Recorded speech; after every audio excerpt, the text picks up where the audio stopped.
Assalamualaikum warahmatullahi wabarakatuh.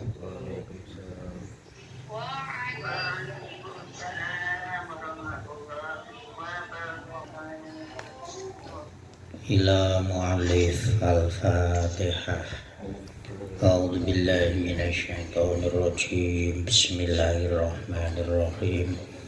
Alhamdulillahi rabbil alamin arrahmanir rahim maliki yaumiddin. Iyyaka na'budu wa iyyaka nasta'in ihdinas siratal mustaqim siratal ladzina an'amta 'alaihim ghairil maghdubi 'alaihim waladdallin. Amin. Bismillahirrahmanirrahim. Subhanaka la ilma lana illa ma 'allamtana innaka antal alimul hakim. Rabbi shrah li sadri wa yassir li amri wahlul 'uqdatam min lisani yafqahu qawli. Bismillahirrahmanirrahim. Qala mu'allif rahimahullah wa tafahumu lima'nal kalami amrun wara'a huduril qalbi wa huwa istimalul qalbi alal ilmi bima'nal lafzi.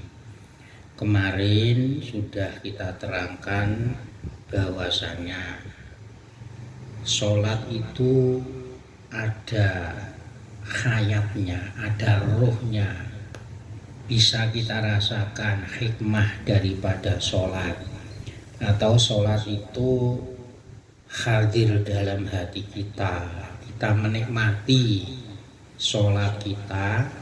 Di antaranya itu adalah ada beberapa tahap atau fase untuk merasakan ruh daripada sholat itu sendiri, yaitu yang pertama kemarin itu adalah hudurul qalbi. Hati itu harus benar-benar kita kosongkan dari pikiran-pikiran yang selain daripada tujuan daripada sholat. Misalkan kita sholat memikirkan nanti kita mau makan, nanti kita mau pergi, nanti mau kita melaksanakan apa. Nah, ini kita buang jauh-jauh. Ini agar supaya ruh atau hikmah daripada sholat itu sendiri kita rasakan. Yang nomor 2 yaitu tafahum. Berusaha, tafahum itu berusaha memahami makna daripada kalam atau ucapan atau bacaan sholat itu.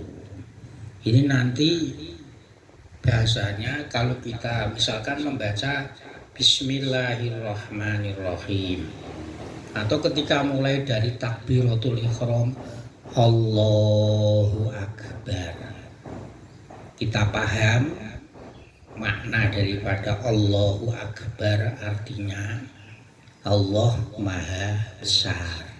Nah, kemudian kita berangan-angan, kita berusaha memahami bahwa dunia tercipta ini, alam semesta ini tercipta tidak lain adalah karena kebesaran Allah Subhanahu wa Ta'ala.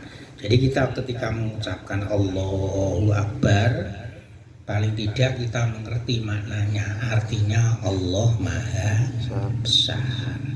Ketika kita membaca Bismillahirrahmanirrahim dan seterusnya, kita mengerti artinya segala puji bagi Allah. Ya, dengan membaca atau dengan menyebut nama Allah yang Maha Penyayang, yang Maha Pengasih dan Maha Penyayang dan seterusnya. Ketika kita sujud, kepala yang kita muliakan, misalkan disentuh orang kita marah. Ketika kepala kita itu disentuh atau dikeplak, dipukul orang, kita juga marahnya itu luar biasa. Maka ketika sujud itu kita tundukkan paling bawah. Itu kita juga berusaha memahami bahwa sujud itu adalah sebuah pengabdian, sebuah ketaatan, sebuah pengakuan bahwa kita sebagai hamba Allah itu tidak ada apa-apanya ketika kita diperintahkan oleh Allah. Ini apa itu namanya, masih memahami makna daripada gerakan atau kalimat-kalimat atau zikir-zikir bacaan dalam sholat. Ini lain daripada hudurul qalbi. Tapi yang paling nomor satu itu adalah hudurul qalbi. Jadi nomor satu hudurul qalbi itu segala sesuatu yang tidak ada hubungannya dengan sholat kita buang jauh-jauh. Nah, tentu berusaha memahami bacaan, zikir ketika sholat ini adalah akan menarik, ya, akan menarik bahwa hati kita mau tidak mau itu pasti hudur. Pasti hudur dalam arti itu apa? Mau tidak mau yang kita pikirkan itu bukan sesuatu di luar sholat. Kita memahami Allahu Akbar, Fatihah dan seterusnya itu kan rangkaian dalam sholat. Nah, tentu hati ini bisa berusaha semaksimal mungkin untuk memahami, tentu berdasarkan alal ilmi bimakna lafzi. Jadi mau tidak mau kita senantiasa itu istilahnya itu menuntut ilmu dan ilmu agar supaya apa yang kita ucapkan, apa yang kita lafadzkan, apa yang kita baca itu bisa kita pahami. Ya kalau mungkin tidak ada istilahnya tuh kajian seperti ini, ya mungkin kita membaca terjemah Bismillahirrohmanirrohim itu maknanya apa, artinya itu apa, Alhamdulillahirabbil alamin maknanya itu apa. Jadi ketika kita Bismillahirrohmanirrohim, hati kita itu mengartikan dengan segala puji, dengan menyebut nama Allah yang Maha Pengasih dan Penyayang. Ketika Alhamdulillahirabbil alamin, hati kita batin, istilahnya hati kita itu membaca segala puji bagi Allah yang menguasai seluruh semesta alam, Ar-Rahmanir-Rahim yang Maha Pengasih dan Maha Penyayang, Malik Yaumiddin yang merajai atau yang menguasai besok di hari akhir, Iyyaka na'budu wa iyyaka nasta'in, hanya Engkau padamulah saya menyembah dan hanya kepadamulah kami minta pertolongan. Ihdinas siratal mustaqim, tunjukkanlah saya atau kami ke jalan yang benar. Jalan yang benar itu jalannya siapa? Siratal ladzina an'amta 'alaihim ghairil maghdubi 'alaihim waladdallin. Yaitu jalan-jalannya orang, bukan jalan kebenaran. Di situ langsung Allah itu bukan. Ini menunjukkan bahwa apa? Kita itu kasihlah perantara sanad ilmu agama itu mencontoh alladzina an'amta 'alaihim, yaitu mereka-mereka orang-orang yang telah Engkau beri nikmat iman, nikmat tauhid, nikmat ibadah, bukan nikmat duniawi tapi nikmat tauhid, nikmat iman. Ghairil maghdubi 'alaihim, mereka-mereka yang tidak Engkau benci. Jadi kita itu ditunjukkan seperti ya ulama, kiai yang benar, bukan yang jalannya orang-orang yang Engkau tidak ridhoi.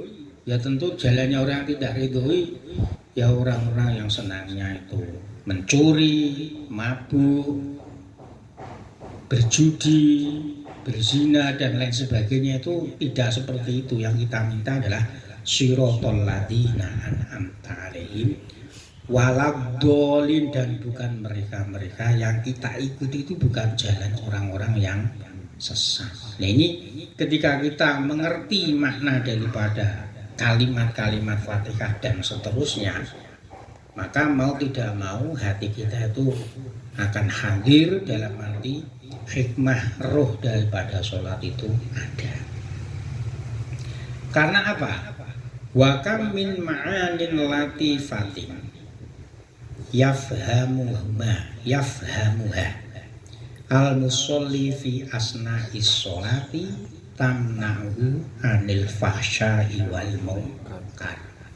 Karena banyak makna-makna Al-Quran yang apa itu namanya, maknanya atau artinya itu lembut. Dalam arti lembut itu bisa menyentuh hati kita. Dan ketika orang sholat itu memahami Allahu Akbar, artinya maknanya itu kan sangat dahsyat atau sangat menyentuh sekali, bahwa Allah itu maha besar, Allah itu maha agung.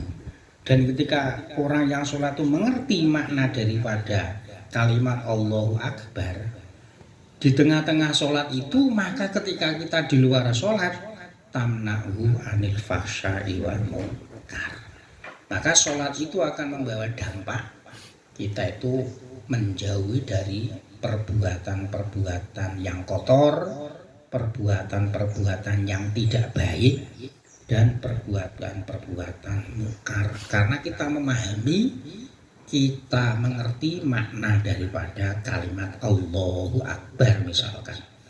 Lah mau gimana, wong Allah itu paling besar, kita itu mau apa itu namanya sembunyi dimanapun, Allah itu pasti tahu.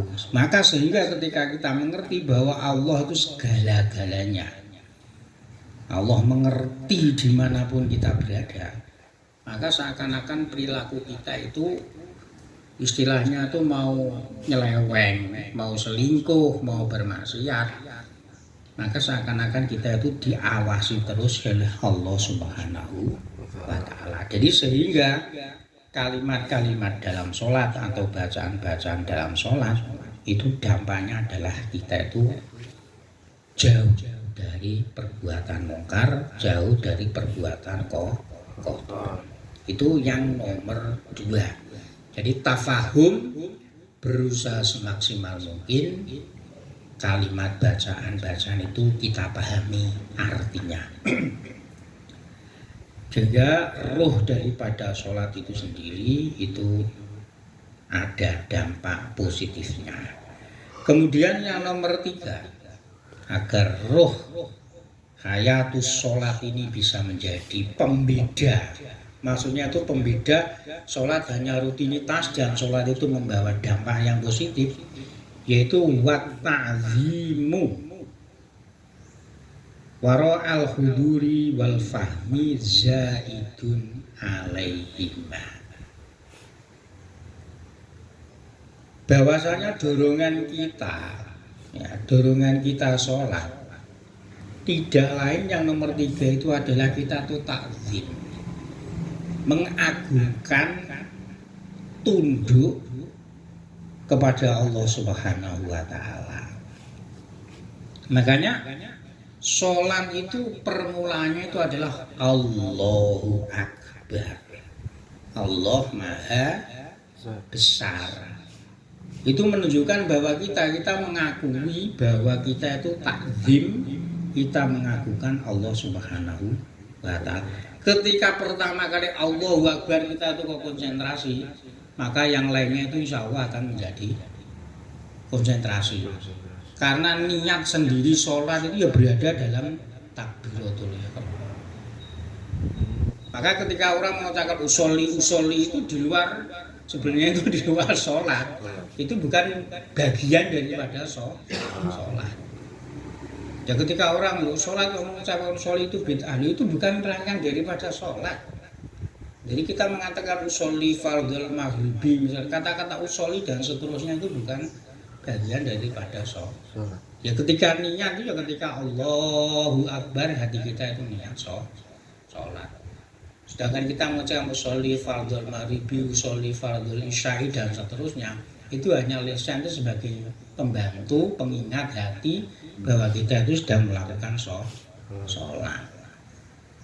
Dan takzim di sini ini lain, maksudnya lain itu di luar hudurul qalbi wal fahmi.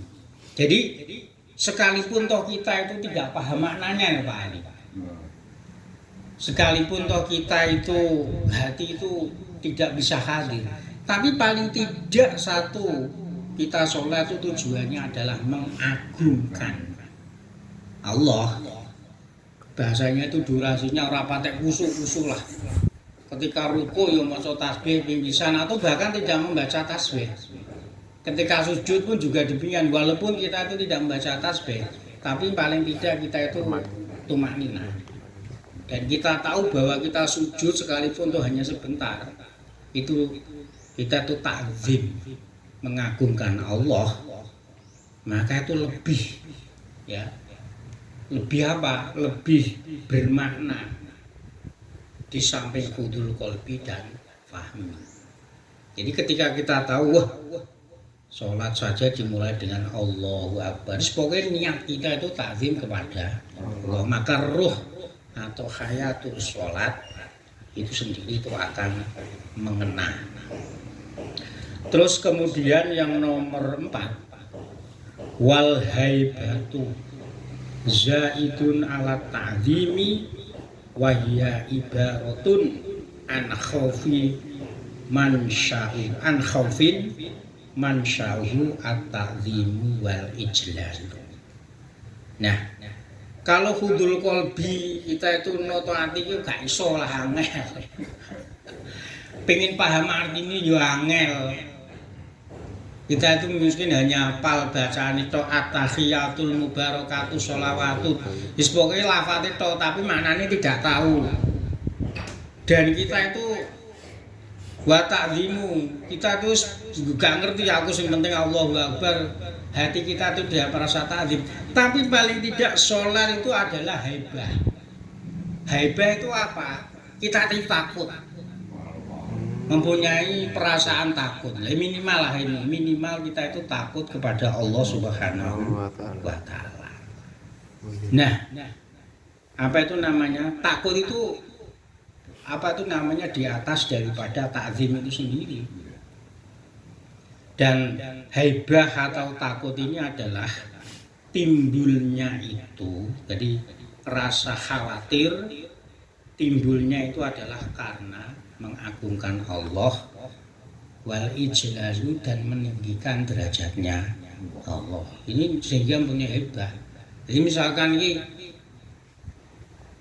Zula ini sebagai karyawan mempunyai atasan ya, agar supaya dinilai kinerjanya Zula ini baik, dia itu takut, ngerti, wah perasaan itu nanti pimpinan saya ini selalu mengawasi, sehingga kekhawatiran itulah kekhawatiranku, aku nek kerjaku kelelat-kelelet pangkatku ora muda misalkan. Ini karena apa? Karena mau tidak mau merasa diawasi oleh pimpinan. Ya kita kalau sholat kita itu misalkan tidak konsentrasi, tidak mempunyai rasa hebah, takut kepada Allah, ya kita itu nanti perasaan takutnya nanti tidak membawa, sholat itu tidak membawa dampak positif. Sholat itu tidak mencegah dari fahsya dan mungkar dan seterusnya dan seterusnya. Ini yang nomor 3, paling tidak kita itu mempunyai rasa hebah. Takut kepada Allah, tapi timbulnya takut itu karena ingin mengagungkan Allah. Terus yang nomor 5, minimal sholat itu apa? Hudul qalbi, belum bisa semaksimal mungkin memahami makna daripada kalimat-kalimat, belum mungkin atau belum bisa maksimal. Kita itu ingin mengagungkan kepada Allah itu juga belum maksimal, atau kita itu tidak mempunyai rasa hebah, wis pokoknya teko sholat disiplin, tepat waktu misalkan.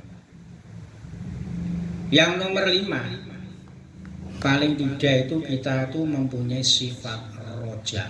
Roja itu harapan. Warroja'u at-tama'u bimasubatillahi ta'ala wa yuqabiluhul khaufu min iqabihi ta'ala bitaqsirihi. Jadi yang nomor 5, kita melakukan sholat itu paling tidak kita itu mempunyai harapan, kita itu mempunyai keinginan mendapatkan rahmat daripada Allah Subhanahu wa taala. Kalau di sini wis paling ora pokoke awake dhewe iki salat tenanan iki gen oleh ganjaran ngono lho. Wa muqabilu, dan kita itu takutnya itu mendapatkan siksa. Jadi nek salat oleh ganjaran, nek gak salat dapat siksa. Itu paling tidak itu dorongannya salat yang nomor 5 itu minimal itu. Jadi roja atau mempunyai harapan rahmatnya Allah akan senantiasa ada, dan kalau kita tidak sholat itu siksaan Allah itu pasti ada. Ini nanti dorongannya kita akan selalu melakukan sholat. Ini yang nomor 5 dorongannya minimal seperti itu, yaitu ar-roja.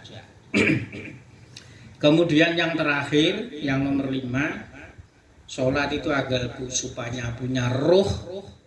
Sholat itu mempunyai dampak yang positif, yaitu wal haya'u istisharu taqsirihi wa tawahumi dzanbin.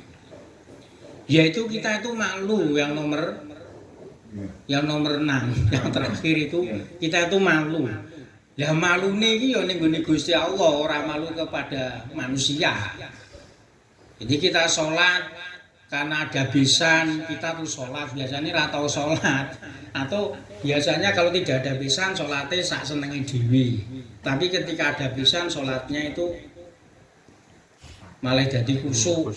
Ya ini malunya itu bukan kepada Allah, tapi malunya itu kepada manusia. Tapi yang namanya haya ini adalah malu kepada Allah Subhanahu wa taala. Apa?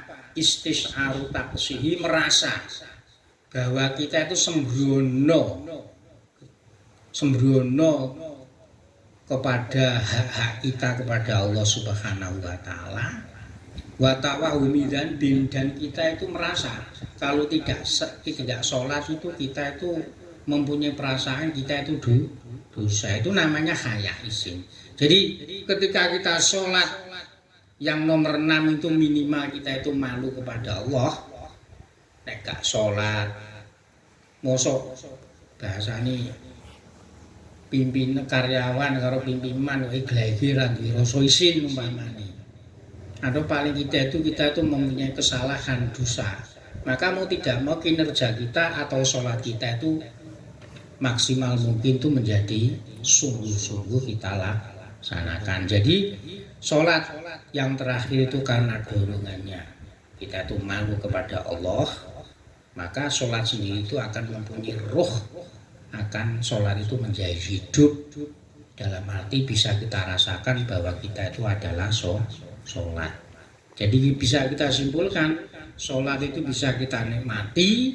Yang pertama yaitu hudurul qalbi, segala sesuatu yang tidak ada kaitannya dengan sholat kita buang jauh-jauh, kita konsentrasi. Yang nomor 2, tafahum, kita berusaha semaksimal mungkin makna-makna, arti-arti kalimat dzikir dalam sholat kita paham.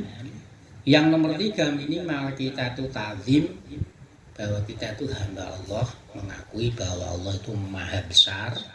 Dan yang nomor 4, haibah, paling tidak kalau kita tidak bisa merasakan mengagungkan Allah, kita itu takut akan siksaan atau sanksi daripada Allah Subhanahu wa taala.